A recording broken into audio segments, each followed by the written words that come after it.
Alright guys, so mao na panghitabo karong paniud to.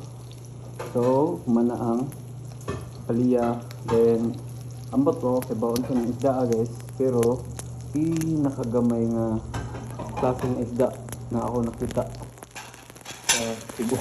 Kinubuhi ka ni Green Gamay na pinaka the best ang itsura ba pa kayo nindot. Tara, nagprito ko, then ako ang pasensya na mo guys nga grabing gubuta dire. Pages na ko pa. Then managdungag.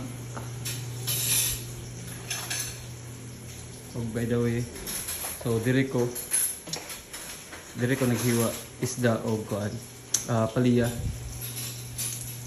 So mani akong ganang guys. So by the way, panyud to dire. Basta maghitay. Daghag mga gipanggamitan ng mga kutsilyo o kuan kanang naitataran, then luwag bisan asa na butang. So muna nga ni forma. Okay, time is up.